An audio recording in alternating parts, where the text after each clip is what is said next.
श्री राधा गोविंद की महती कृपा से हिंदू राष्ट्र भारत की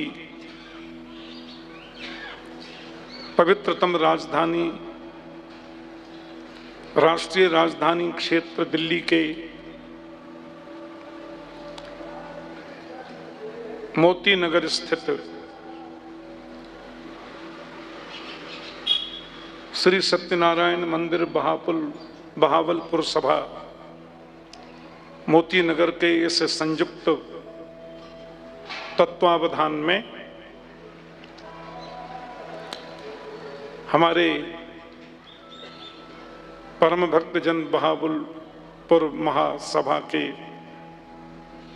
समस्त भक्तजन, प्रधान जी, उप प्रधान जी, मंत्री जी और पूरे सभी सभासद लोगों के भावना, श्रद्धा और प्रीति के फलस्वरूप वैदिक वाङ्मय के सर्वोच्च सदग्रंथ श्रीमद् भागवत जी के पावन पवित्र भक्ति अनुष्ठान के प्रथम दिवस में हम लोग प्रवेश कर रहे हैं।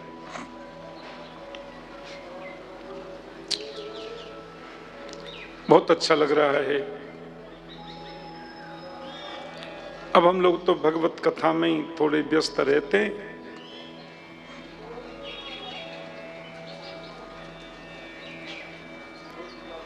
7 फरवरी से 13 फरवरी तक कानपुर में भागवत कथा थी और 15 फरवरी से कल 21 फरवरी तक हिमाचल प्रदेश के ऊना शहर में डेरा बाबा रुद्रानंद आश्रम के सामने विशाल प्रांगण में भागवत कथा का आयोजन था, जहां 20 से 25 हजार तक लोग एक संग बैठ करके कथा का आनंद ले रहे थे। रात्रि में बहावलपुर सभा सत्यनारायण मंदिर में हम लोग आ गए रात में और यहां से आज कथा का शुभारंभ हो रहा है। ये स्थान छोटा तो बहुत है, लेकिन सुंदर बड़ा है और जगह छोटी से क्या मतलब है। आपका दिल बहुत बड़ा है, आपका हृदय बहुत बड़ा है और हमारे सत्यनारायण भगवान जो यहाँ विराजमान है, सब देवों के साथ में कितनी सुंदर झांकी है भगवान सत्यनारायण जी की। बहावलपुर सभा के तत्वावधान में वहां भगवान की विधिवत पूजा चल रही है। तो वहां तो भगवान जी और छोटे स्थान में विराजे हैं, लेकिन मंदिर में प्रवेश करने के बाद में एक बड़ा विचित्र सा आकर्षण भगवान सत्यनारायण जी की दिव्य प्रतिमा में है।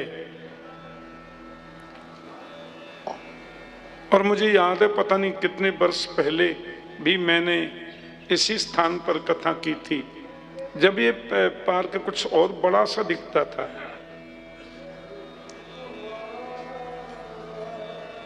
लेकिन आप सब लोगों की भावना, श्रद्धा, प्रीति के रूप में आज प्रथम दिवस की कथा चल रही है। अपराह्न 3:30-4 बजे से द्वितीय दिवस की कथा होगी और कल तो फिर 4 बजे से तृतीय दिवस में हम लोग प्रवेश करेंगे। 27 फरवरी तक चलने वाले इस पवित्र आयोजन में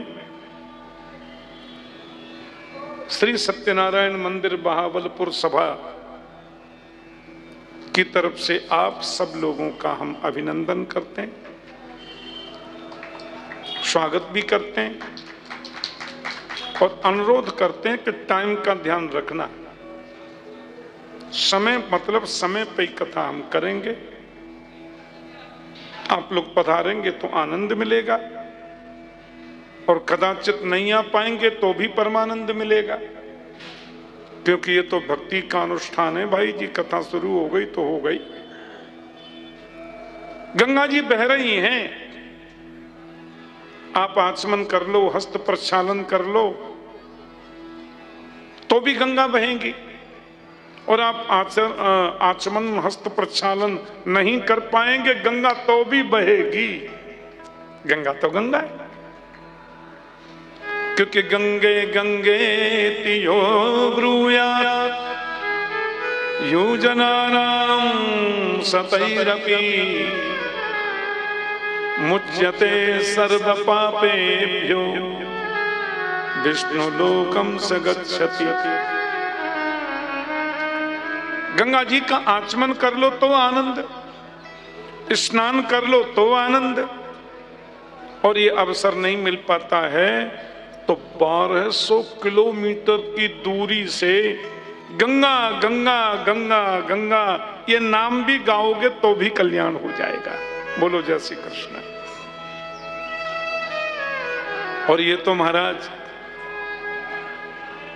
इंद्रप्रस्थ है, दिल्ली का शुद्ध नाम है इंद्रप्रस्थ। ये पांडवों की राजधानी है और धर्मपरायण पांडवों की राजधानी।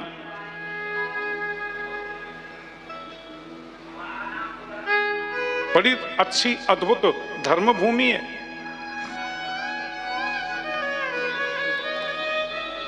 और फिर हमारे बहावलपुर सभा के जो सदस्यगण हैं ये बड़े भगवत प्रेमी हैं,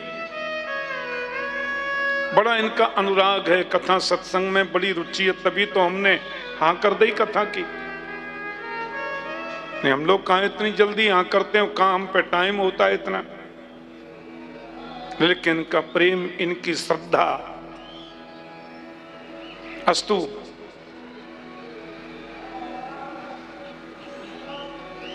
सच्चिदानंद रूपाय विश्वोत्पत्त्यादि हेतवे तापत्रय विनाशाय श्री कृष्णाय वयं नमः। परमात्मा सत्य स्वरूप है, परमात्मा चित्त स्वरूप है, और परमात्मा आनंद घन है, आनंद घन है। सत्य को ही सत्य कहते हैं। जो पहले सत्य था, मध्य में सत्य है और अंत सत्य रहेगा, उसको बोलते हैं सत्य। परमात्मा चित्त स्वरूप है। चित्त माने प्रकाश, प्रकाश रूप है और आनंद घन है।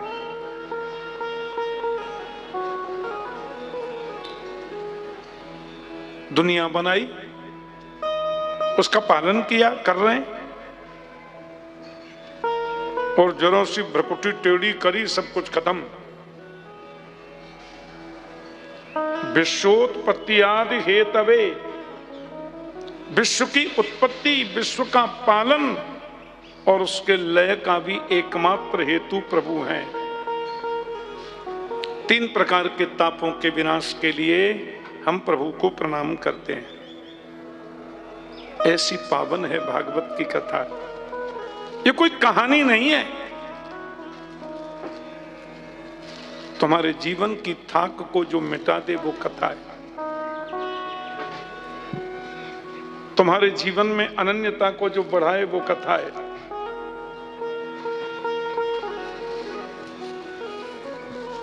यही तो कथा है।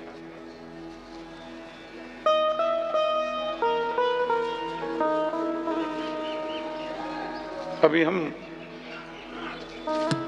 हिमाचल प्रदेश से आ रहे हैं, इधर आइए। ये हमारे शिष्य हैं और भागवत की बड़ी मीठी कथा करते हैं। उत्तर का शिष्य है ना?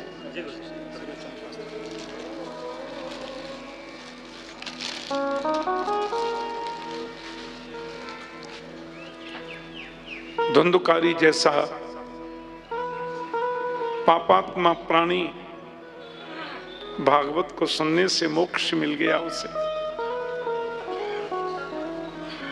ऐसी एक कथा है। अविद्या, अस्मिता, राग, द्वेष, अभिनिवेश, अहंता, ममता,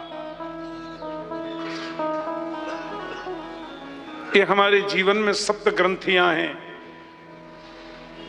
एक एक दिन की कथा से एक एक ग्रंथि खुल जाए, सातों ग्रंथि खुल गई, वही तो मोक्ष है, उसी को मुक्ति कहते हैं।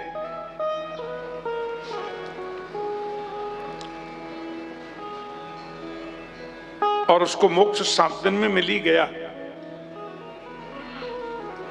ऐसी प्रभु की पावन कथा।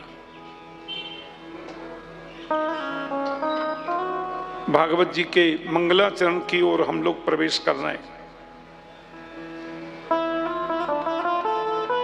जन्माद्यस्य यतोऽन्वयादितरतश्चार्थेष्वभिज्ञस्वराट्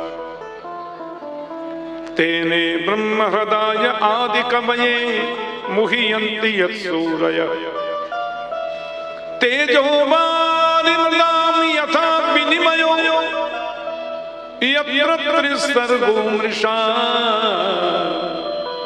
धाम्ना स्वेन सदा निरस्तकुहकं सत्यं परम धीमहि। ये भागवत जी का प्रथम श्लोक है। भागवत के प्रथम श्लोक में ये वंदना प्रसंग है।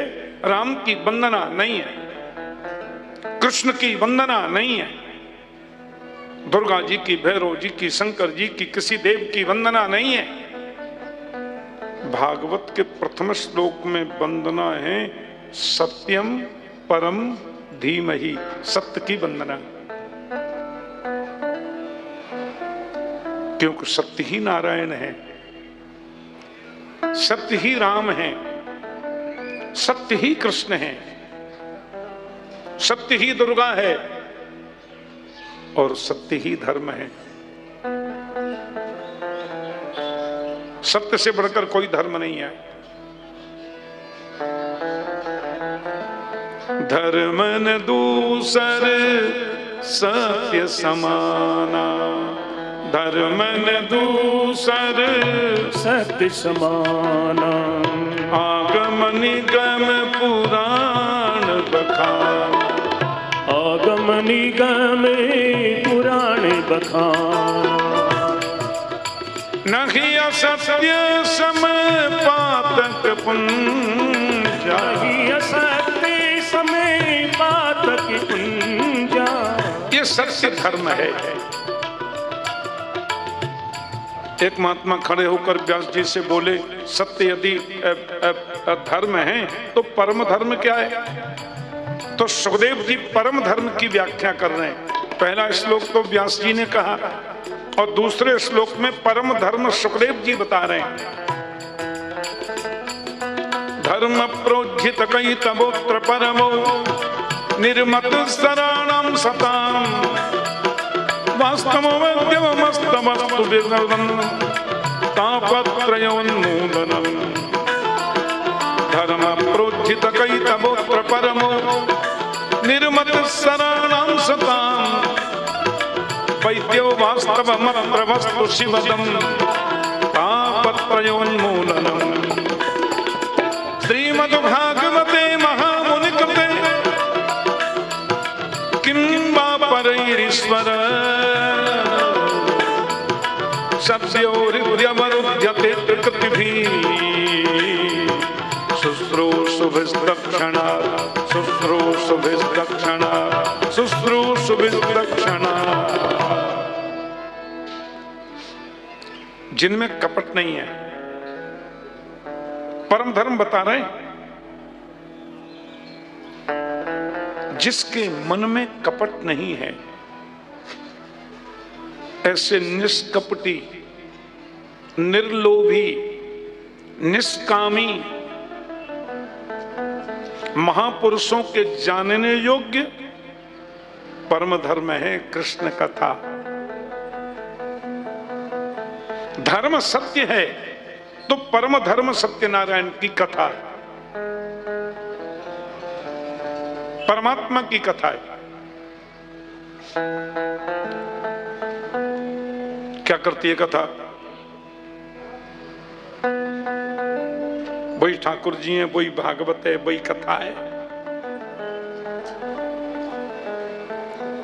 19 जनवरी से 26 जनवरी दिल्ली शालीमार बाग में कर रहे थे, पर 29 जनवरी से 4 फरवरी तक जांजगीर छत्तीसगढ़ चांपा में कर रहे थे, फिर 7 फरवरी से कानपुर में कर रहे थे, और 15 फरवरी से कल शाम तक ऊना में कर रहे थे, अब यहां कर रहे हैं। क्या होता है कथा से? संतोली कथा? नहीं नहीं नहीं नहीं नहीं नहीं नहीं, ऐसा मत बोलो।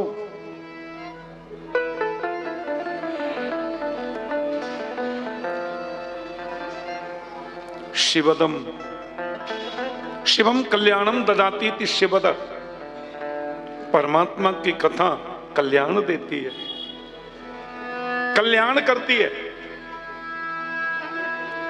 अब कल्याण का मतलब अब ये न समझे कि घर बैठे सब कुछ मिल जाए, नहीं। आपको कर्मयोगी बनने की सामर्थ्य कथा देती है। आप भाग्यवादी नहीं बनकर कर्मयोगी बने, ये आपको कथा ताकत देती है।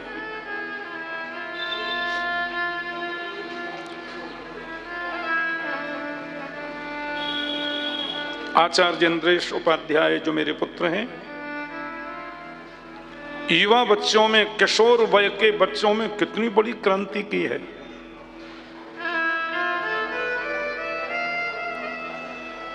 एकदम जंगल में आप कथा रख लो, 50,000 लोग वहां भी पहुंच जाएंगे। जय श्री कृष्ण। लोगों का प्यार है, लोगों की श्रद्धा है, और कथा के प्रति लोगों का अनुराग है।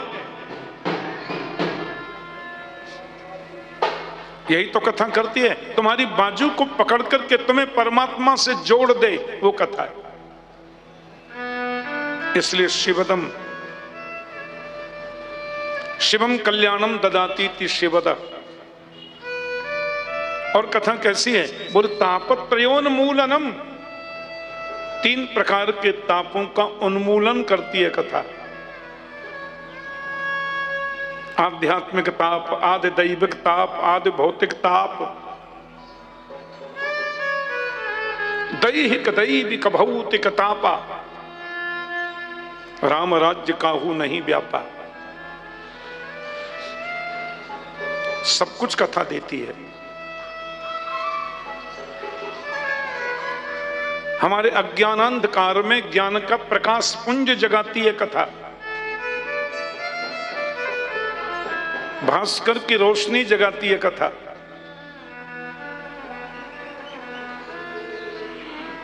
एक लगाव,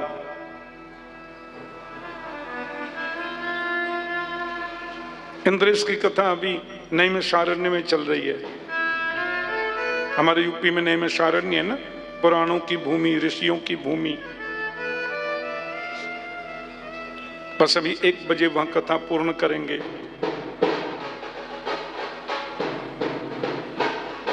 दो बजे वहां से चार्टर प्लेन पकड़ेंगे, जयपुर जाएंगे,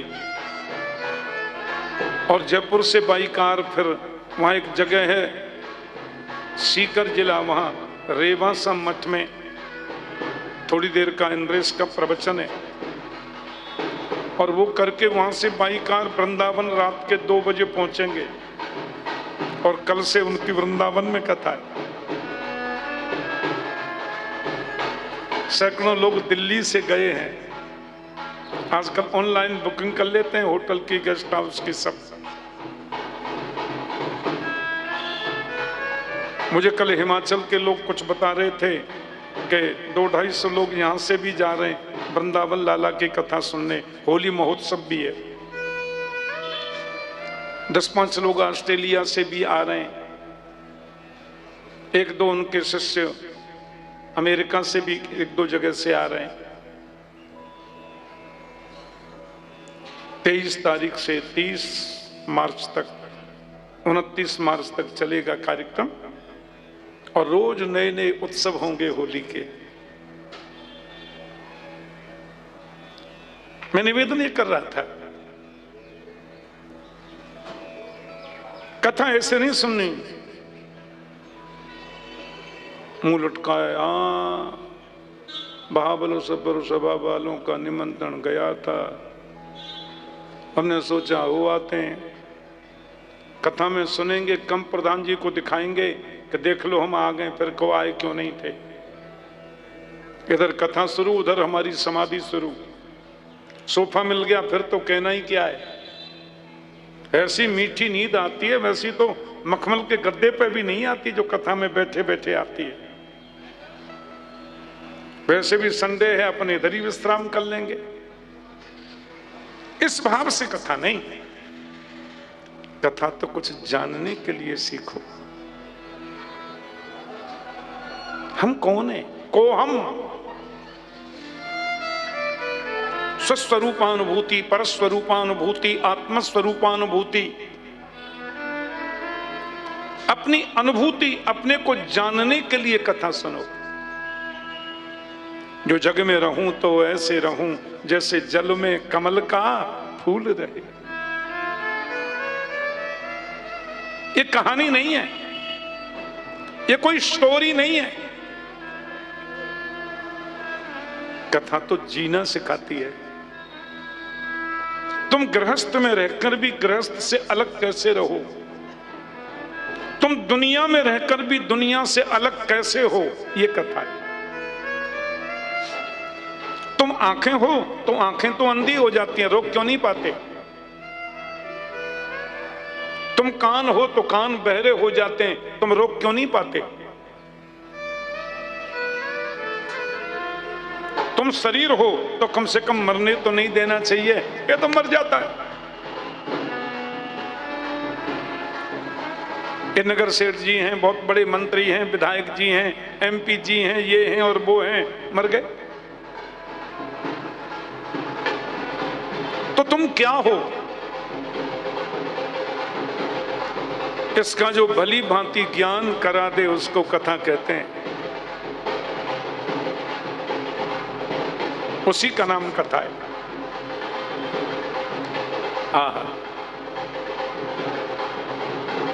तो निष्कपटी निष्कामी महापुरुषों के जानने योग्य परम धर्म है कृष्ण कथा। और कथा हम नियम से सुनते हैं तो हम बड़े बड़भागी हैं। हमसे बड़ा बड़भाग क्या होगा? समय से पहुंच रहे, पूरा टाइम दे करके सुन रहे, हम बड़भागी। पर अभी सुनने नहीं आए। सुनने का संकल्प भी मन में यदि जगा है, सुनने का संकल्प मन में जगा है, उसी समय आपके हृदय में गोविंदा करके बैठ जाते हैं। बोलो जय श्री कृष्ण। सद्यो हृदय वरुध्यते कृत भी शुश्रूष वित्तक्षणात्। श्री सुखदेव स्वामी ने इस दूसरे मंगलाचरण मंत्र में परम धर्म की व्याख्या की, और तीसरा जो मंगलाचरण है वो सूत जी महाराज ने किया है। निगम कल्प तरोर्गलितम फलम सुखमुखादमृतद्रव संयुतम पिबत भागवतम रसमालयम मुहुर्मुहु रसिका भुवि भावुका। निगम कहते हैं वेद को, और वेद रूपी कल्प वृक्ष का पका हुआ फल भागवत है। भगवान वेद कल्प वृक्ष हैं, निगम माने वेद, और वेद रूपी कल्प वृक्ष का पका हुआ फल भागवत है। और पता है भगवान वेद के वृक्ष पर लगा हुआ ये भागवत रूपी अमृत फल हमें कैसे मिला? बोले सुखमुखात्। यहां सुखदेव जी बैठे हैं, उनका मुख लग गया। सुख माने तोता, और तोता जिस फल में मुंह लगा देता है वो मीठा हो जाता है। अब या तो ये समझो कि तोता मीठे फल में मुंह लगाता है, या ये समझो कि तोता का मुख लग जाने से मीठा हो जाता होगा। लेकिन सुख पक्षी ने जिसमें मुख लगा दिया वो फिर खट्टा नहीं रहता। ऐसे भगवान सुखदेव ने इसमें मुख लगाया। अच्छा, इसमें गुठली कहां है, छिलका कहां है? हम लोग आम खाते हैं तो गुठली अलग फेंक देते हैं, छिलका अलग डाल देते हैं, उसको खाते हैं क्या? यदि भागवत को आप वेद रूपी कल्प वृक्ष का फल बता रहे हैं तो इसमें गुठली छिलका कहां है? बोले नहीं नहीं, इसमें गुठली होती ही नहीं है, इसमें छिलका होता ही नहीं है। तो क्या है? बोले अमृत द्रव संयुतम, इसमें अमृत भरा है। अब कलयुग के लोगों के लिए तो चाय ही अमृत है। इस दुकान की चाय बड़ी फेमस है अदरक इलायची डाल के जब ये बनाते हैं बढ़िया चाय, दिमाग छन्न हो जाता है महाराज, आनंद आ गया। लोगों को तो चाय में ही आनंद मिल जाता है। बोले नहीं, भागवत आनंद ये अमृत क्या है? बोले अमृत द्रव संयुतम, ध्यान से सुनना, द्रवो मोक्ष, इसमें मोक्ष रूपी अमृत भरा है। द्रव कहते हैं मोक्ष को, द्रव संयुतम, इसमें द्रव संयुक्त है। तो हम क्या करें? बोले पियो। पीबत भागवतम रसमालयम मुहुरहो रसिका भुवि भावुका। इसको पियो और बार बार पियो। आलयम मोक्ष पर्यंतम, जब तक मुक्ति न हो जाए पीते ही चलो।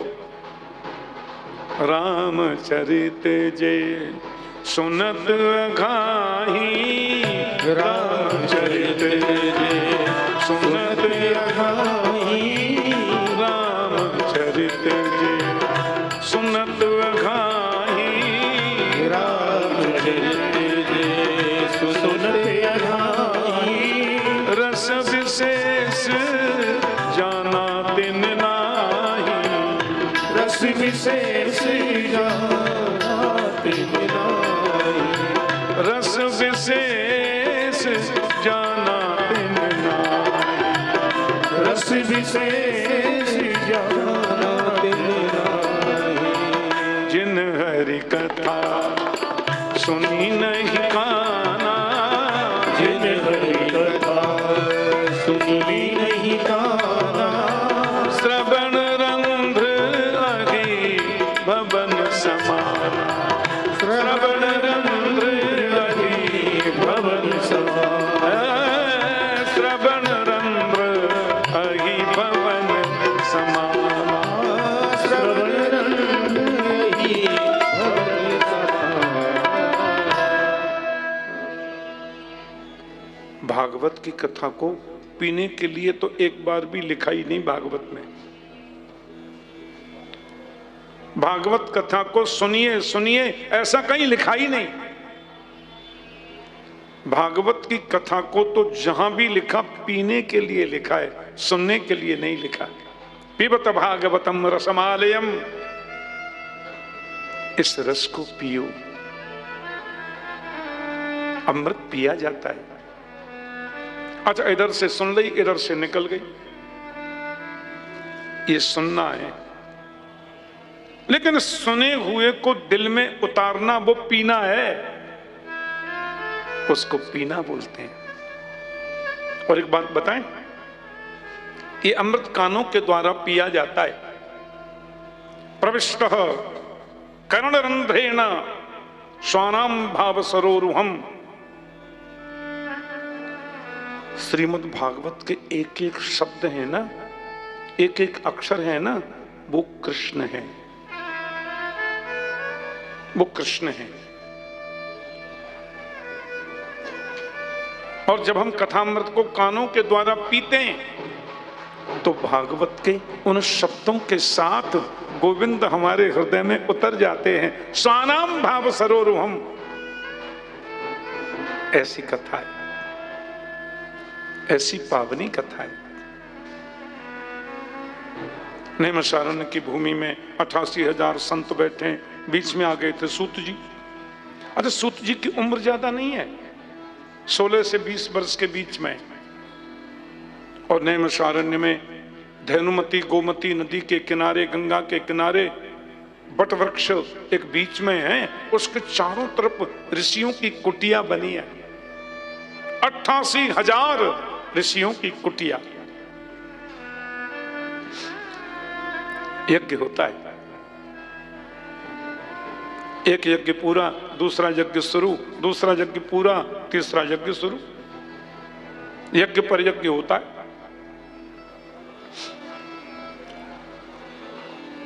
आज एक संत आ गए, उच्च कोटि के संत। ये भगवान वेदव्यास और शुकदेव जी के शिष्य हैं। शिष्य का मतलब क्या है? गुरुदेव के वचन पर ध्यान दे और गुरुदेव के श्रवण किए हुए प्रवचनामृत के द्वारा अपने जीवन को ढालने का प्रयास करे, वो शिष्य होता है। जैसे गुरु वही श्रेष्ठ है कि जो भी बताए शास्त्र की वाणी बताए, और शिष्य वही श्रेष्ठ है शास्त्र की उस वाणी को गुरुदेव के मुख से सुनकर जो भगवदाज्ञा मान करके ऐसा जीवन जिए, वो सच्चा शिष्य है। और एक बात बताएं, जिसमें तुम श्रद्धा रखते हो, जिसमें तुम विश्वास रखते हो, जिसके प्रति तुम्हारी अद्भुत प्रीति है,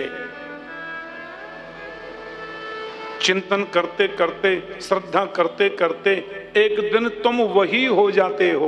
बोलो जय श्री कृष्ण। सत सुधरहि सतसंगति पाई, पारस परसे कुधात सुहाई। सत्संग जीवन को बदलता है।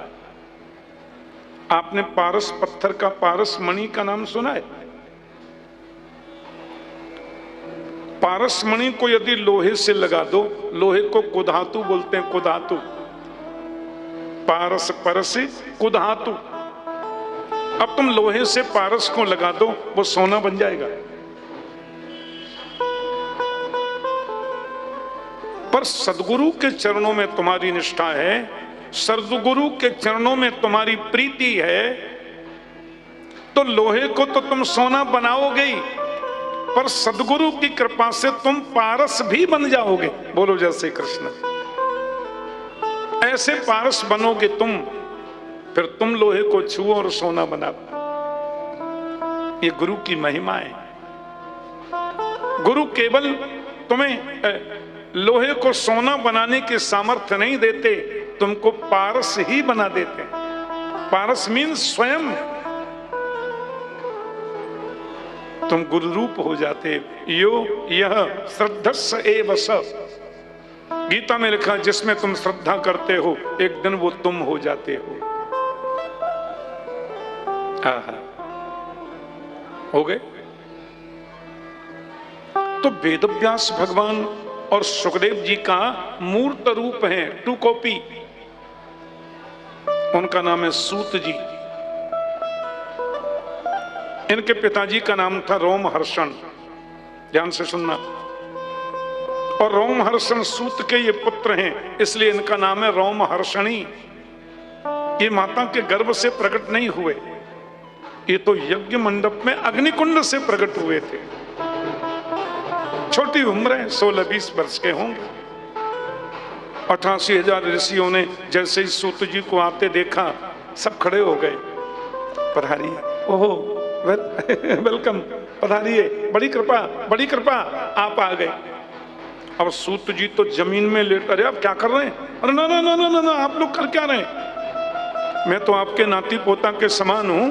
इतनी लंबी आपकी अवस्था, इतना तपस्वी आपका जीवन, ऐसी सुंदर आपकी, ना ना ना ना, मुझे प्रणाम नहीं, प्रणाम मत करिए, मैं करता हूं प्रणाम।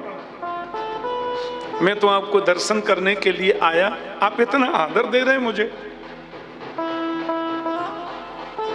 नमन्ति फलिनो वृक्षा नमन्ति गुणिनो जना शुष्क काष्ठानि मूर्खाश्च न नमन्ति कदाचन। जिस वृक्ष में फल ज्यादा होते हैं वो नीचे को झुकता है। आपने आम का पेड़ देखा है? ओ, जब उसमें बहुत आम लग जाते हैं तो एकदम नीचे की ओर झुक जाता है। वो फल का वजन है। जिस व्यक्ति में गुण ज्यादा होते हैं वो विनम्र होता है, वो किसी की निंदा नहीं करता। और सूखी हुई लकड़ी और मूर्ख आदमी ये टूट जाएंगे पर झुकेंगे नहीं, झुकेंगे तो मरेंगे, झुक नहीं सकते, क्योंकि उनकी जो मानसिक मनस्थिति है वो झुकने वाली है ही नहीं। उन्हें तो दिखावटी जिंदगी जीनी है, मैं उतना विद्वान है, यू आल्सो नथिंग। आप तो महापुरुष हैं। भगवान सुखदेव वेदव्यास जी के आप शिष्य हैं। हम लोगों का जीवन धन्य है, आप आ गए। मानव के कल्याण का रास्ता क्या है ये बताइए। शास्त्रों में तो ऐसा लिखा है कि मंदिरों में ज्यादा प्रतिमा नहीं होनी चाहिए। नहीं, आप बांके बिहारी मंदिर वृंदावन में गए, बताओ वहां लाइन से कितने भगवान की मूर्ति हैं? सिर्फ बांके बिहारी। मंदिर में ज्यादा प्रतिमा नहीं होनी चाहिए।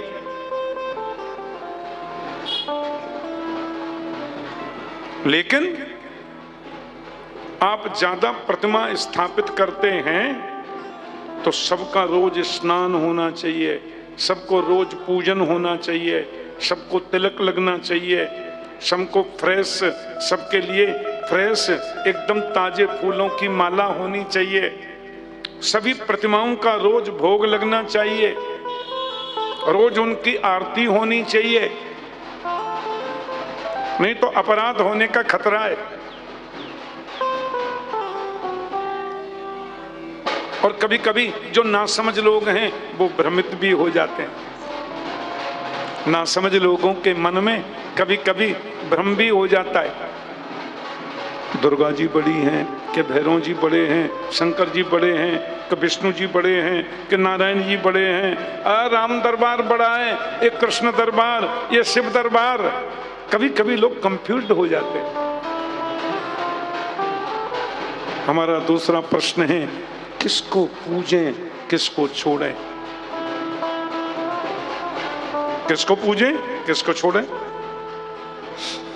तीसरा प्रश्न ये है, भगवान जन्म क्यों लेते हैं? नंद घर आनंद भयो जय कन्हैया लाल की, अवध घर आनंद भयो जय राजा राम की। हम उत्सव मनाते हैं कि नहीं? पर भगवान का तो नाम है वेद में अजन्मा। अजन्मा का मतलब है जिसका जन्म कभी नहीं होता। भगवान का नाम है अजन्मा। और यहाँ देवकी नंदन, वसुदेव नंदन, नंद नंदन, यशोदा नंदन, तो जन्म ले लिया। यदि वो जन्म लेते हैं तो नाम अजन्मा क्यों? और यदि अजन्मा नाम है तो जन्म लेते हैं क्यों? हमारी समझ में नहीं आई, ये बताइए। और हमको पता है कि आप ये कहेंगे भगवान जन्म नहीं लेते, भगवान का तो अवतार होता है। अरे गुरुजी कितने अवतार होते हैं। कोई महापुरुष कहते हैं भगवान के 2 अवतार, कोई महापुरुष कहते हैं भगवान के 10 अवतार, कोई कहते हैं 24 अवतार, और कोई कहते हैं हरि अनंत, हरि कथा अनंता। भगवान अनंत हैं, उनकी कथाएं भी अनंत हैं। प्रमाण दो गुरुजी, बिना प्रमाण के काम चलेगा नहीं।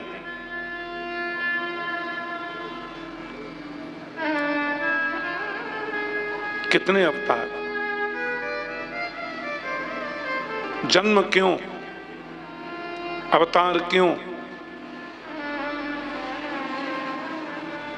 और कितने अवतार।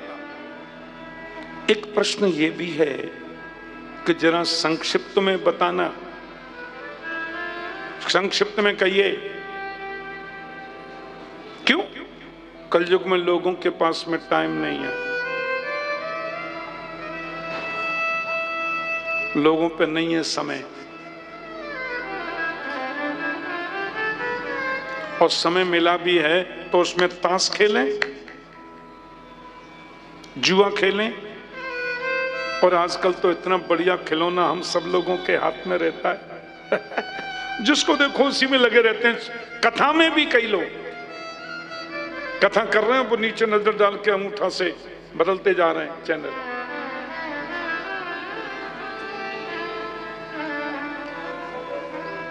क्या बताएं,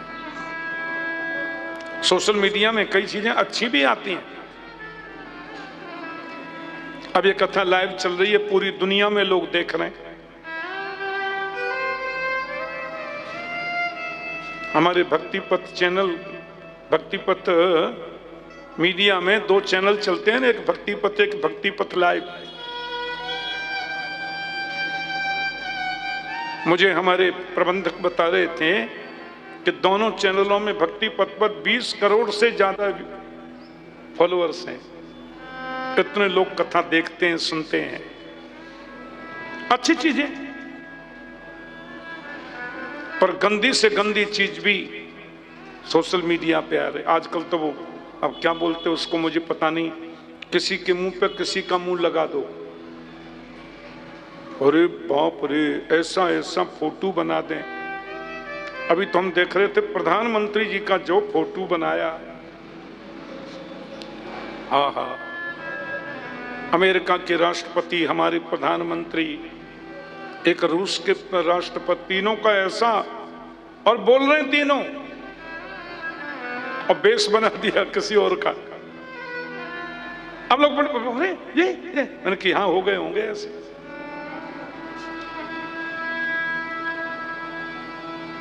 आंखें कमजोर हो रही हैं, कई बच्चों की छोटी उम्र में आंखों की रोशनी चली गई, क्योंकि जब देखो उसी में लगे रहते हैं।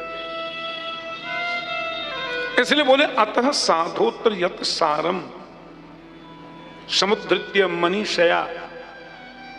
आप संक्षिप्त में बताइए, लोगों पे ज्यादा टाइम नहीं है।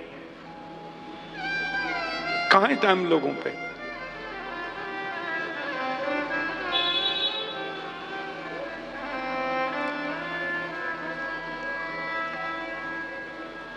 एक और प्रश्न है, 6वां। ब्रूहि योगेश्वरे कृष्णे ब्रह्मण्ये धर्म बर्मणि स्वाम काष्ठामधनोपेते धर्म कम शरणं गतः। भगवान धर्म की स्थापना के लिए आते हैं। धर्म संस्थापनार्थाय संभवामि युगे युगे। 125 वर्ष तक श्री कृष्ण ने यहाँ पर धर्म के स्थापन की भावना से लीला करी। भगवान राम तो 11,000 वर्षों तक रहे, लेकिन कृष्ण का प्राकट्य तो, भगवान कृष्ण का प्राकट्य केवल 125 वर्ष तक रहा। और यहाँ भगवान ने धर्म की स्थापना करी, धर्म का प्रचार किया, रक्षा करी। तो भगवान कृष्ण के जाने के बाद में धर्म कम शरणं गत, ये धर्म किसकी शरण में गया, ये मेरा 6वां प्रश्न है। बताओ ना। सूत जी महाराज गदगद हो गए। गुरुदेव सरस्वती नर नारायण को प्रणाम किया और बड़े भाव से बताने लगे। सबई पुंसाम परो धर्मो यतः भक्तिरधोक्षजे अहैतुक्य प्रतिहता ययात्मा संप्रसीदति। मानव के कल्याण का रास्ता एक ही है, मन को प्रभु में लगाओ। पहला प्रश्न था ना, मनुष्य के कल्याण का रास्ता क्या है? सब जगह से मन को हटाओ, भगवान में लगाओ, बस यही साधन है। प्रभु में मन लगे और पूरी बखेड़े का जड़ भी मन है।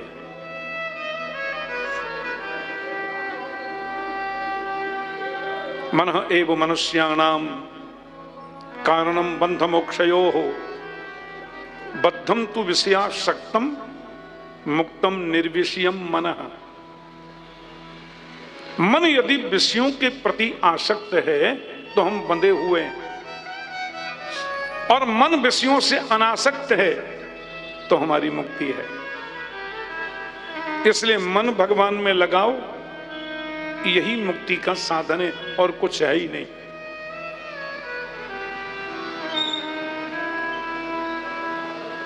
और एक में जब मन लग जाता है ना, एक साधे सब सधे, सब साधे सब जाए, एक में मन लगाओ।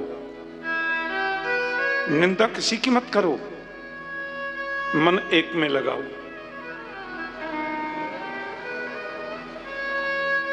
मंदिर में भगवान की देव प्रतिमाएं यदि अनेक अनेक हैं तो ये समझ करके सबकी पूजा करो कि सब में वही बैठा है।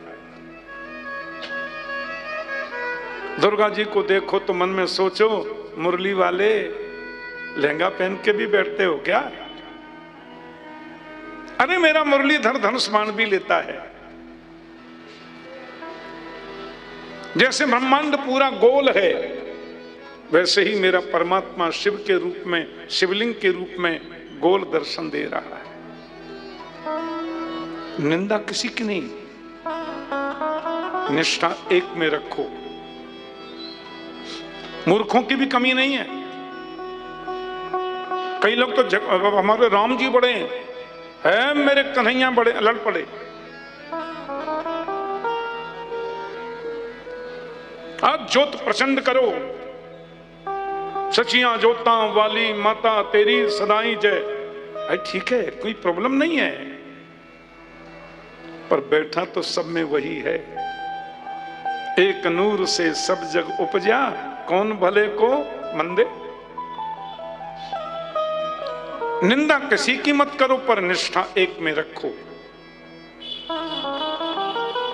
आपने पूछा अजन्मा का जन्म कैसे हुआ, अनामी का नाम कैसे हुआ? जब उसका जन्म होता ही नहीं है तो 24 अवतार कैसे हो गए? जब उसका नाम कुछ है ही नहीं तो विष्णु सहस्त्र नाम का पाठ क्यों? विष्णु सहस्त्र नाम का पाठ करते हैं ना, अनेक रूप रूपाय विष्णवे प्रभु विष्णवे। सब में वही बैठा है, सब में वही है। अच्छा, अवतार की बात करो। आज की तारीख में यदि दुनिया में 8 अरब लोग रहते हैं तो 8 अरब भगवान हो गए कि नहीं बताओ?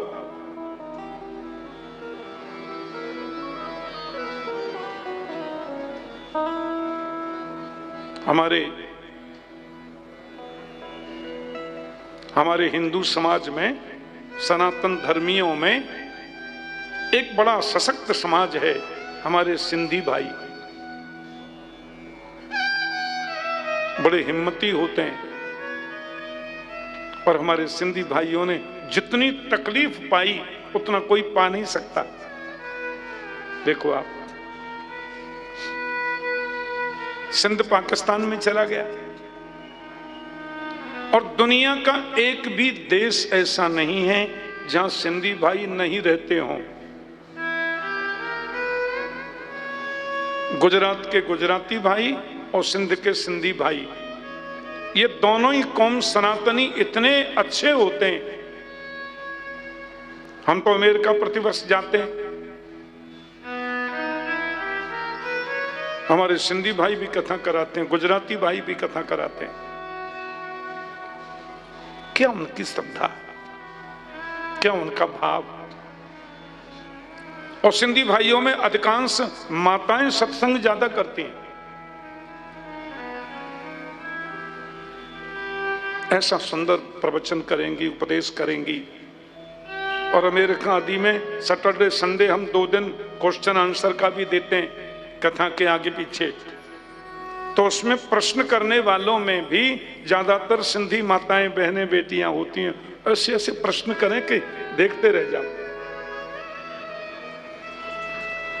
वे कर्मनिष्ठ भी हैं, धर्मनिष्ठ भी हैं और संघनिष्ठ भी हैं।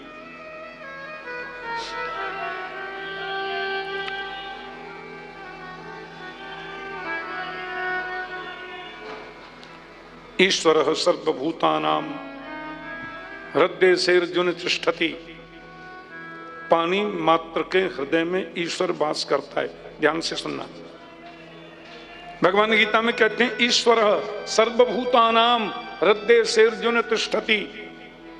ईश्वर प्राणी मात्र के हृदय में रहता है। तो आप में भगवान, इनमें भगवान, उनमें भगवान, इनमें भगवान, मुझ में भगवान, इस माइक सिस्टम में भगवान, इस माइक्रोफोन में भगवान, सामने के फूल में भगवान, उसके कलर में भगवान, उसकी सुगंधी में भगवान। सब जगह हो गया कि नहीं भगवान? तो 7 अरब लोग यदि दुनिया में हैं तो 7 अरब भगवान हो गए कि नहीं बताओ? सब में भगवान बैठा। और ये तो हम मनुष्य की बात कर रहे हैं। फिर बकरे में भी भगवान, घोड़े में भी भगवान, मुर्गे में भी भगवान, बकरी में भी भगवान, सब में बैठा है। सिया राम माया सब जग जानी, करहु प्रणाम जोर जुग पानी। पर अवतार भगवान के 24 होते हैं। 8 अवतार कर्मयोगी, 8 अवतार भक्ति योगी, 8 अवतार ज्ञान योगी। ज्ञान, भक्ति और कर्म। लेकिन 24 अवतारों में 2 अवतार इतने अद्भुत हैं जिनमें ज्ञान, भक्ति और कर्म तीनों चीज इन दोनों अवतारों में पाई जाती है। वो अवतार हैं रामावतार और श्री, दूसरा कौन है? कृष्णावतार। तो ढीले का को बोल लो, जोर से बोलो ना। बोल नहीं महाराज, बोल तो हम रहे थे पर ठंडी लग रही है। ठंडी तो है नहीं। हम तो अभी हिमाचल में कल कथा हिमाचल में पूरी किए। ऊना मैदानी क्षेत्र है, ऊना। देखो,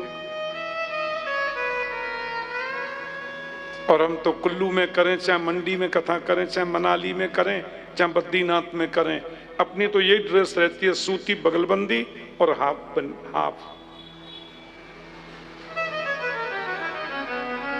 कि व्यास गद्दी पे तो मन कथा में रहता है, ठंडी में नहीं जाता। ऐसे सुनने वाले श्रोताओं का मन कथा में लगना चाहिए। फिर तुम्हें पता नहीं चलेगी ठंडी है कि नहीं। बोलो ना प्रेम से जय श्री कृष्ण। फिर ढीले बोल रहे हो, जय श्री कृष्ण।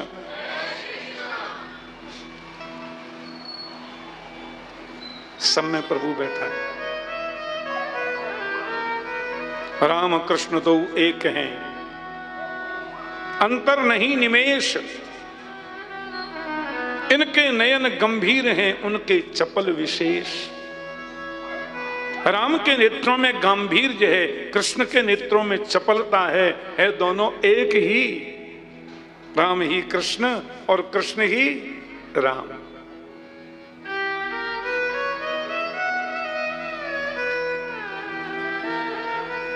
ध्यान से सुनना, हमारे हिंदू वैदिक सनातन धर्म में उपासना की 4 पद्धति हैं। ध्यान से सुनना।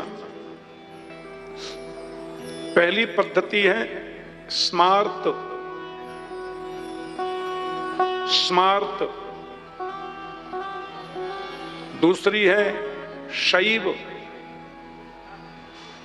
तीसरे हैं शाक्त और चौथे हैं वैष्णव। 4 हो गए ना?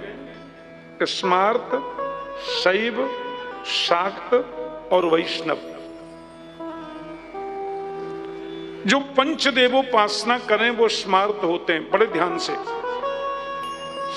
ये 5 देव कौन कौन से हैं? पहला है गणपति, गणेश जी। भगवान गणेश की पूजा करें और गणेश जी के जितने रूप हैं उनकी पूजा करें। अष्ट विनायक होते हैं ना। सुमुखस्यैकदन्तस्य कपिलो गजकर्णकः लंबोदरस्य विकटो विघ्ननाशो विनायक धूम्रकेतुर्गणाध्यक्षो भारचंद्रो गजानन द्वादशैतानि नामानि य पठेत शृणुयादपि विद्यारंभे विवाहे च प्रवेशे निर्गमे तथा संग्रामे संकटेश्चैव विघ्नस्तस्य न जायते। गणपति पूजा। दूसरा है विष्णु। वेवेष्टि विश्वमिति विष्णु। जो पूरे विश्व में व्याप्त है उसको विष्णु कहते हैं।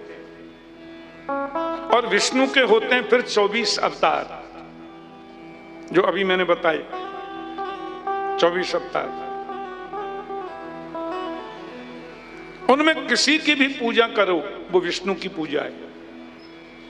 सनक सनंदन सनातन कुमार पहला अवतार, 12 अवतार दूसरा अवतार,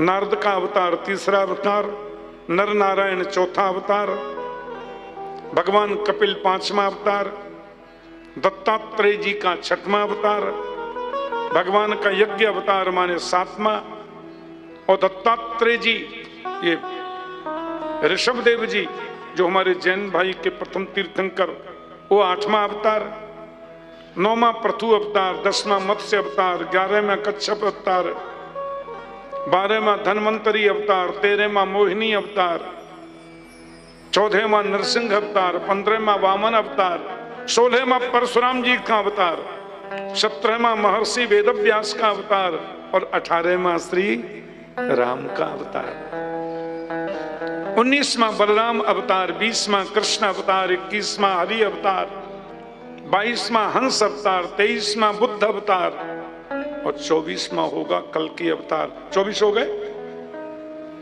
इन 24 की तुम पूजा करो या 24 में किसी एक की भी पूजा करो वो विष्णु की पूजा है। तो स्मार्तों के दूसरे पूजा है विष्णु की। पहला गणपति और तीसरे हैं दुर्गा जी। जयकाराए, क्या बोलते हैं? जयकाराए शेरावालीदा।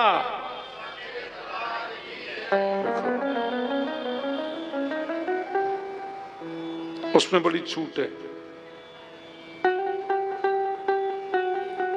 दिल्ली में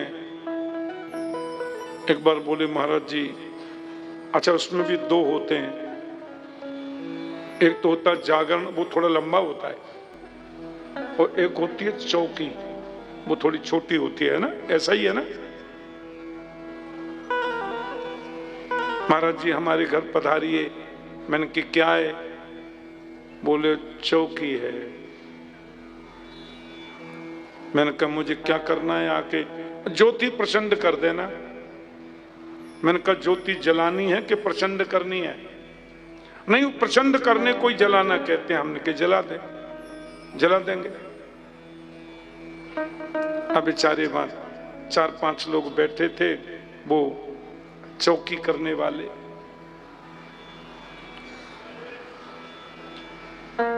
कैसा सुंदर भाव। अब महाराज ठाकर जी, पंजाब के भक्त ठाकर जी बोलते हैं, और 80 पंजाबी यहां दे आचार हैं, इसलिए बोले ठाकर जी अब ज्योति प्रचंड करेंगे। हमने कर दी ज्योति प्रचंड। अब वो जब गाने का समय आया, बड़ी पद्धति है मां की, ऐसे ऐसे फिल्मी गीतों पर तर्ज पर ऐसा ऐसा गा रहे थे, मन गदगद हो गया। 4-4 ढोलक बज रही थी एक संग, 5-5 तबले बज रहे थे, चमीटा बज रहा था और गा रहे थे। और कभी कभी इतनी जोर से गाते कि उनका चेहरा लाल हो जाता, ऐसा लगता माता जी आ गई क्या इनमें। ये हमारी है शाक्त पद्धति। और चौथे देव हैं शिव, शिव की पूजा, और 5 माह हैं सूर्य। अब शिव की पूजा का 12 ज्योतिर्लिंग है ना, 12 रूप हैं शिव जी के,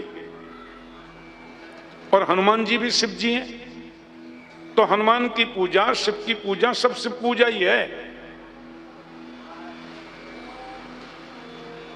कर्पूर गौरम करुणावतारम संसार सारम भुजगेंद्रहारम सदा वसंतम हृदयारविंदे भवम भवानी सहितम नमामि। ये शिव पूजा। और 5 माह है सूर्य, ये पंचदेवों की। अब सूर्य के जितने अवतार अंश हैं उनकी पूजा भी सूर्य पूजा है। पंचदेवों को निष्ठा से पूजे वो स्मार्त होते हैं। भगवान शिव की उपासना निष्ठा से करे वो शैव होते हैं। दुर्गा जी की उपासना निष्ठा से करे वो शाक्त पद्धति है, और गणेश जी की। लेकिन जो विष्णु की पूजा करें, ये तो हो गए स्मार्त, शाक्त और शैव। जो केवल राम कृष्ण नारायण की पूजा करें, निंदा किसी की नहीं करें, वो होते हैं वैष्णव। विष्णु हो इदम वैष्णवम। वैसे चारों ही एक हैं, और एक ही चारों हैं, कोई अंतर नहीं है।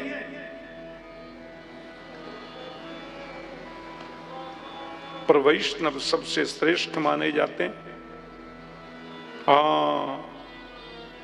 कट्टर वैष्णव लोग तो प्याज लहसुन भी नहीं खाते, कभी नहीं खाते।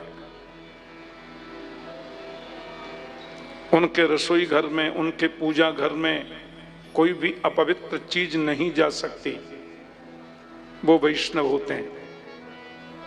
और जो प्योर वेजिटेरियन होते हैं, शुद्ध शाकाहारी होते हैं, उनके चेहरे पर एक नूर होता है, अच्छा एक प्रकाश। यो य श्रद्धस्स एव स। जिसमें तुम श्रद्धा करते हो उसके गुण तुम में आएंगे, पक्का आएंगे।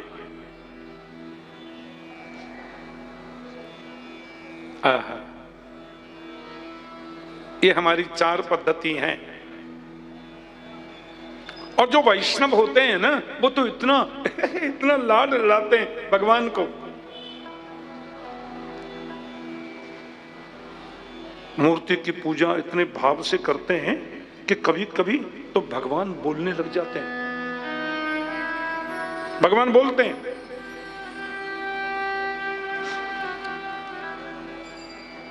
बातें करते हैं। और तुम मुकुट बांध रहे हो और वो उनको नाटक करना होता है तो मुकुट बंधने नहीं देते। ये कलयुग की बात बता रहे हैं, अभी की। भगवान बात करते हैं। ये वैष्णवी पद्धति है। अच्छा, सुख दुख में भी वैष्णव घबराते नहीं है। कोई भी परिस्थिति आ जाए उनको टेंशन नहीं होता। कभी भगवान से तो कहते हैं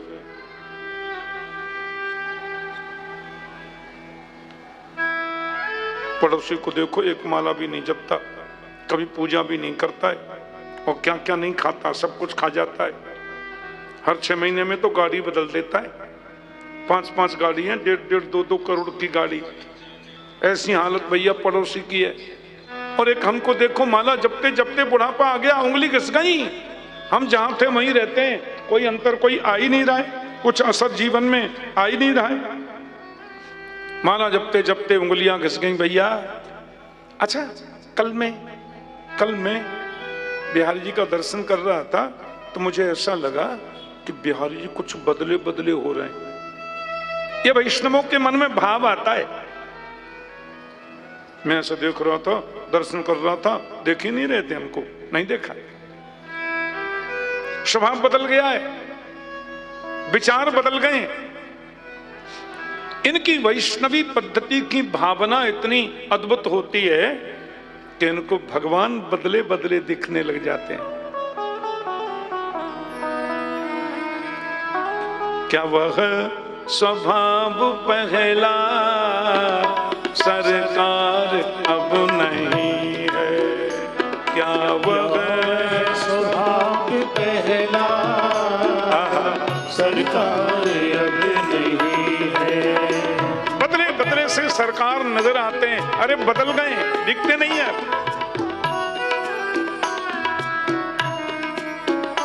क्या वह स्वभाव पहला सरकार अब नहीं है? क्या वह स्वभाव पहला सब गाओ ना, सोनू ठीक रखो। अब नहीं है। तीनों के वास्ते क्या दरबार अब नहीं है?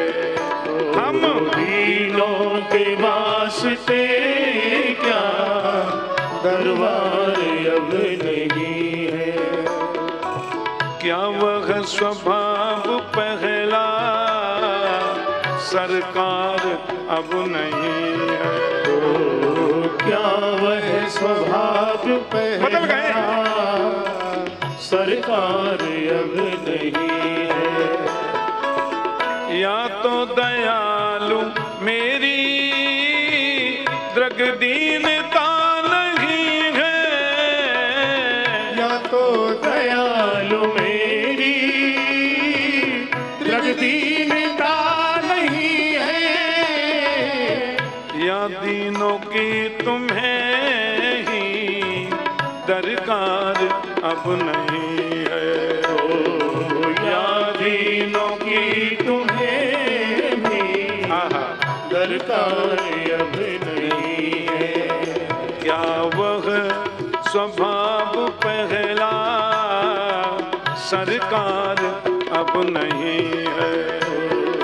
क्या वह स्वभाव पहला सरकार अब नहीं है?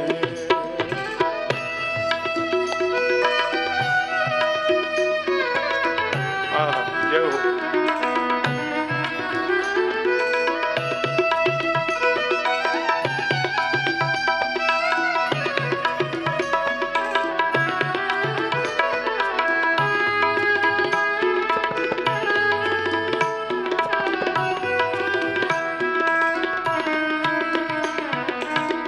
पाते थे जिस हृदय से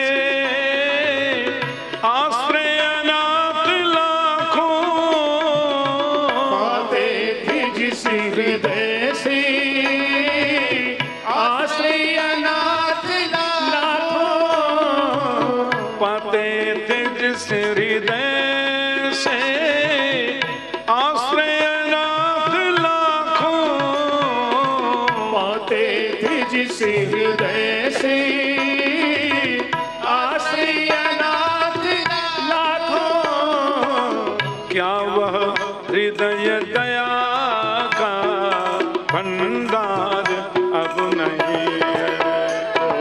क्या वह हृदय दया का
सुदामा को लगाए थे दिल से, त्रिलोकी का सुख दे दिया।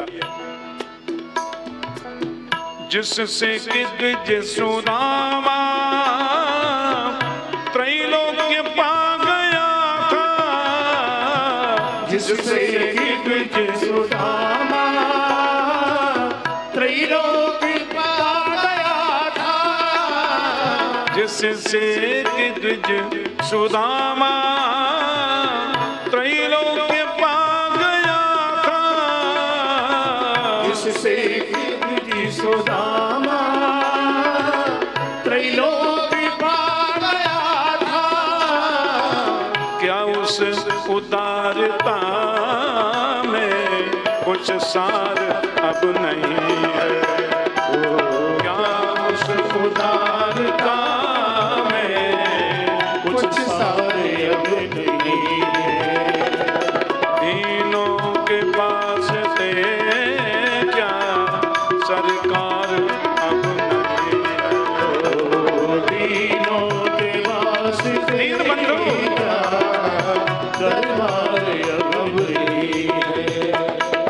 क्या वह स्वभाव पहला सरकार अब नहीं है?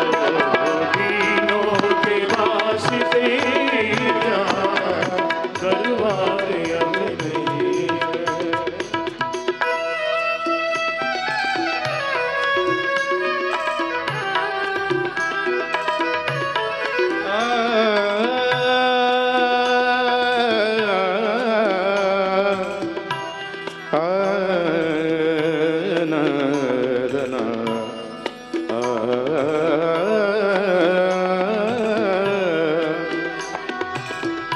प्रभु अपने दरबार से अब न टालो,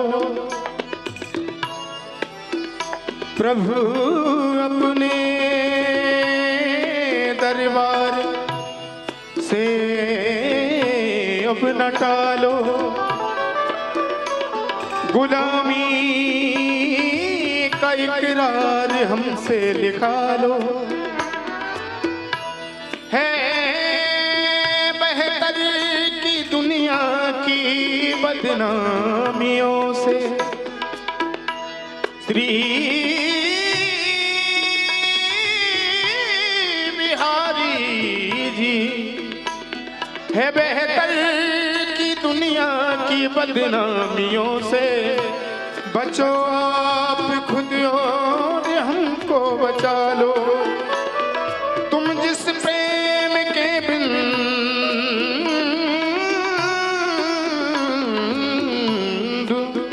तुम जिस प्रेम के सिंधु में जा मिले हो, उसी सिंधु में शाम हमको मिला लो। उसी सिंधु में शाम हमको मिला लो। दौड़े थे द्वारका से जिस पर अधीर होकर, दौड़े थे द्वारका से जिस पर अधीर होकर, दौड़े थे द्वारका से जिस पर अधीर होकर, दौड़े थे द्वारका से जिस पर अधीर होकर, उस अश्रु बिंदु से भी क्या प्यार अब नहीं है? उस अश्रु बिंदु से भी क्या प्यार अब नहीं है? उस अश्रु बिंदु से क्या प्यार अब नहीं है? उस अश्रु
सब में वही है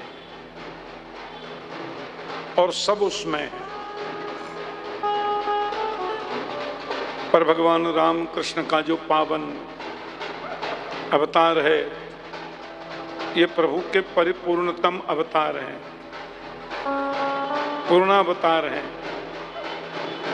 भगवान वेदव्यास ने इसी लक्ष्य को ध्यान में रख करके भागवत जी की रचना की।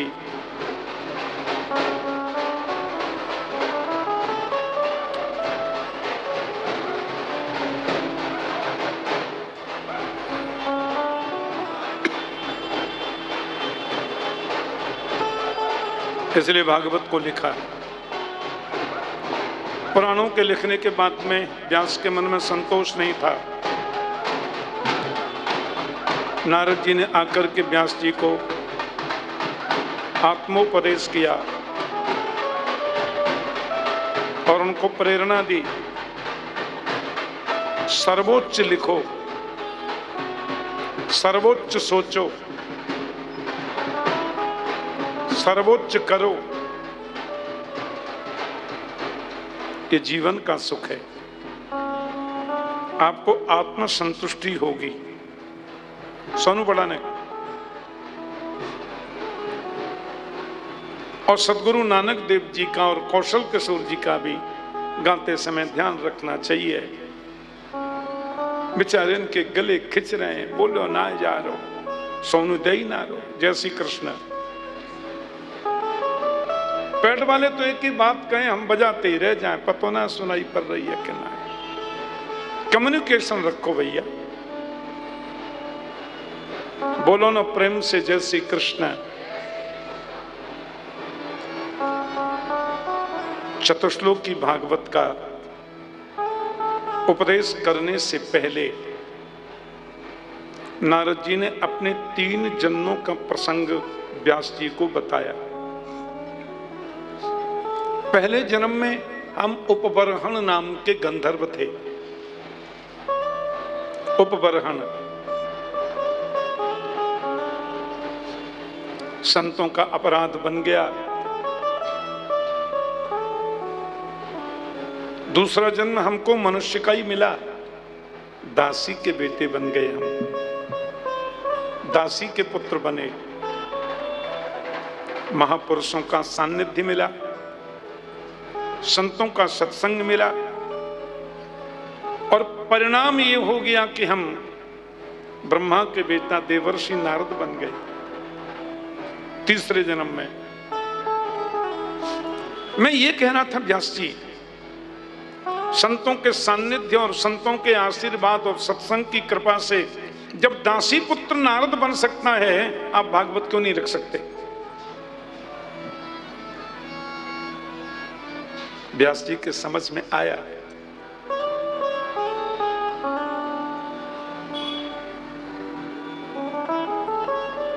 वेद व्यास जी ने उन 4 मंत्रों में से 18,000 मंत्र प्रकट कर दिए और उसका नाम रखा भागवत महापुराण। अब दिल में तो है 18,000 मंत्र प्रकट हैं, पर सबसे पहले भागवत किसको सुनाएं? 10 मिनट सुनना ध्यान से। उनके मन में भाव आया और विश्वामित्र जी बड़े उच्च कोटि के संत हैं, उनको भागवत पहले पढ़ा दे। बोलने भागवत सर्वप्रथम तो केवल वही पढ़ सकते हैं जिसने काम को जीता और क्रोध को जीता। काम क्रोध पर विजय प्राप्त की। और विश्वामित्र जी की तो सब कथा जानते हैं। 60,000 वर्ष तक तपस्या करी, सब मेनका नाम की अप्सरा आई, सब किए कराए पर पानी फेर के चली गई।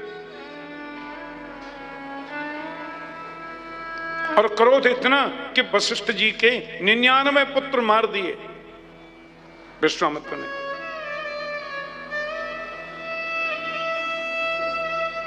व्यास के हृदय से आवाज निकली, संत वही श्रेष्ठ है जो चरित्रवान है। हमारा चरित्र निर्मल होना चाहिए। परोपकार की भावना की दृष्टि हमारी होनी चाहिए। परोपकाराय सताम विभूतय,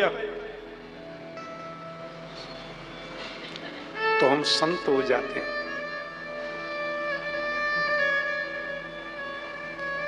और उनके हृदय से आवाज निकली कि भागवत को प्रथम पढ़ने का अधिकारी यदि कोई है तो आपका इकलौता बेटा सुखदेव है। सुखदेव ने काम भी जीता और क्रोध भी जीता, और वे तो भगवान के ध्यान में निमग्न बैठे। ब्रह्म परनिष्ठतोपि नैर्गुण्ये उत्तम श्लोक लीलया, निर्गुण निर्विकार निर्विशेष निरीय ब्रह्म की समाधि में बैठे सुखदेव जी। जन्म लेती चले गए थे वन में, और 4 अंगुल की कौपीन भी उनके शरीर पर नहीं है, एकदम दिगंबरम वक्त्र विकीर्ण केशम। व्यास जी बोले पता नहीं सुखदेव कहां है, कोई एड्रेस तो नहीं है। जन्म लेते चले गए थे वन में,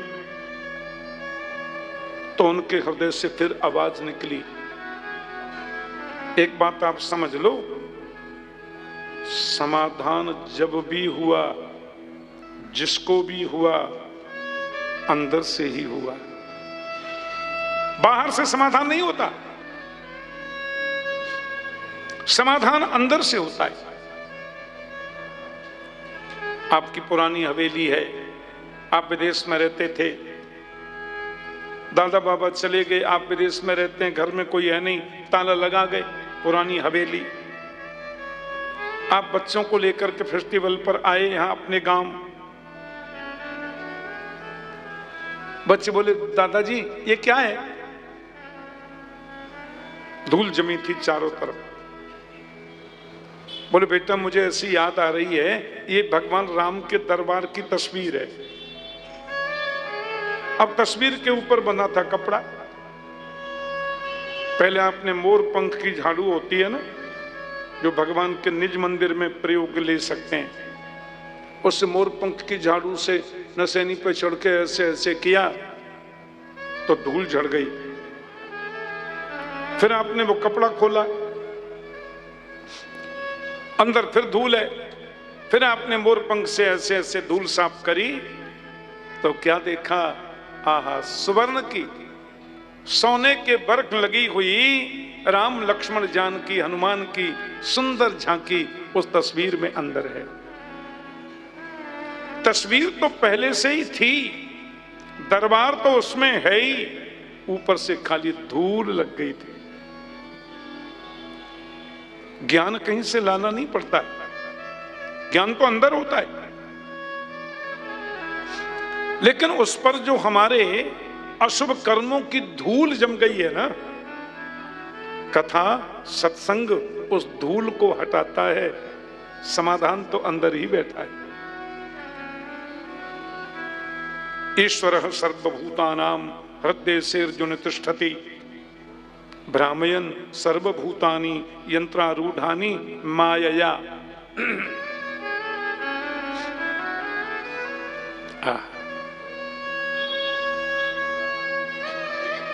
हृदय से फिर आवाज आई। सुखदेव जी को यदि आप अपने घर में बुलाना चाहते हैं तो भागवत जी के कुछ मंत्रों को उनको सुनाओ। भागवत में आकर्षण बड़ा है। यदि सही रूप में आप भागवत जी का अध्ययन करें, पहले उसका श्लोक पढ़ो, फिर उसका अन्वय पढ़ो, फिर उसका पदच्छेद पढ़ो, फिर उसकी व्याख्या पढ़ो, फिर उसका अर्थ पढ़ो, आपको नए नए भाव अंदर से प्रकट होंगे। अब जिन विचारों को इतना अध्ययन का अवसर नहीं मिलता है, वो अपने भजन भजन गा गा करके टाइम पास कर लेते हैं। क्या करें? भागवत कथा में आपको भजन भी गाने हैं, संतों की वाणी बोलो, क्योंकि संतों की उस वाणी में भी वेद के मंत्रों के अर्थ छुपे हैं।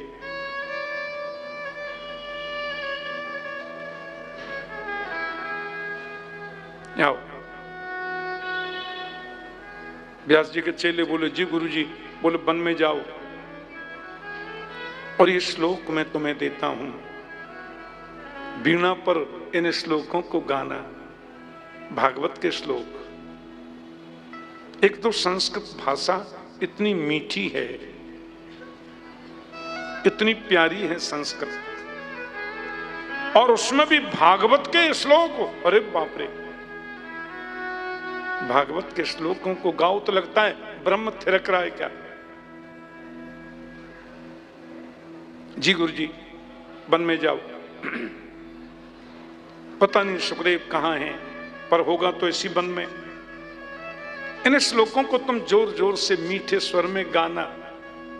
क्या पता सुखदेव कहीं झाड़ी में हो, कहीं गुफा में हो, आंखें खुल जाए, देख लें, सुन लें। जी गुरु जी। वन में जाकर के न कुमारों ने, ऋषि कुमारों ने वीणा पर निनाद किया। बरहा पीड़म नटवर बपु कर्णयो कर्णिकारम बिभ्रदवास कनक कपिशम वैजयंतीं च मालाम्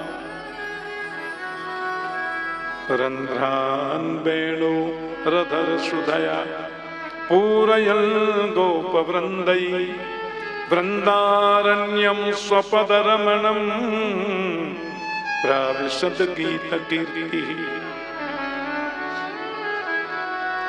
ये भागवत के 10वें स्कंद के 21वें अध्याय वेणु गीत के प्रारंभ का श्लोक है।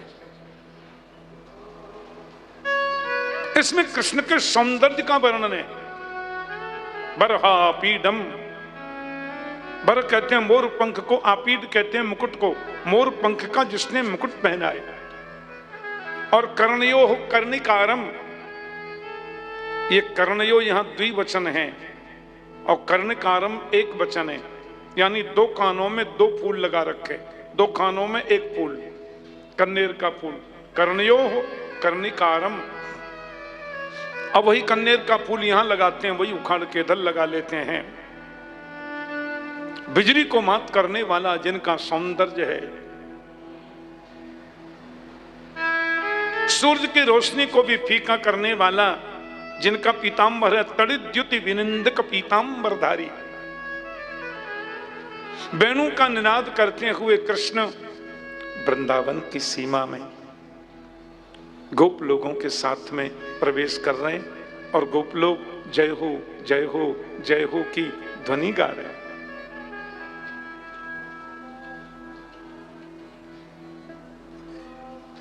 सुखदेव जी की समाधि खुल गई।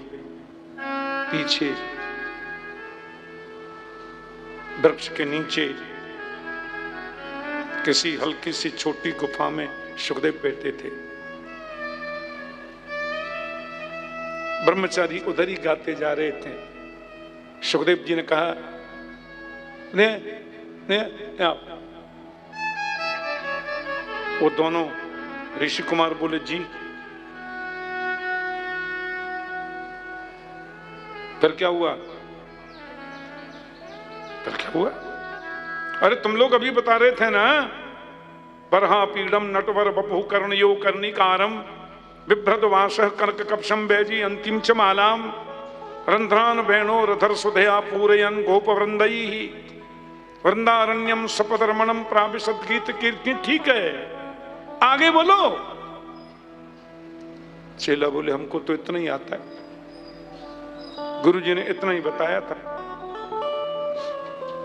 आपके पिताजी के पास तो ऐसे 18,000 श्लोक हैं, चलो पढ़ लो। सुखदेव बोले, कोई सुंदर होगा तो अपने लिए होगा, अपन को क्या मतलब। निर्गुणी ब्रह्म की उपासना में बैठे थे ना, फिर आंख बंद कर ली। चेला लोग लौट करके आए। वेद व्यास जी ने उनसे पूछा, बेटा क्या हुआ, मिला? बोले हाँ मिल गए। और उन्होंने हमसे कहा भी कि आगे बोलो, आगे हमको आता ही नहीं था। व्यास जी बोले, मेरे मुरलीधर की छटा ने, मेरे कन्हैया की सुललित माधुरी ने सुखदेव की उंगली तो पकड़ ली है, अब बाजू पकड़ना बाकी है। यही तो विशेषता है कृष्ण चरित्र की। करसति जीवानाम चित्तम इति कृष्ण, करसति जीवानाम हृदयम इति कृष्ण। अब ये श्लोक का ना दूसरा बता दिया।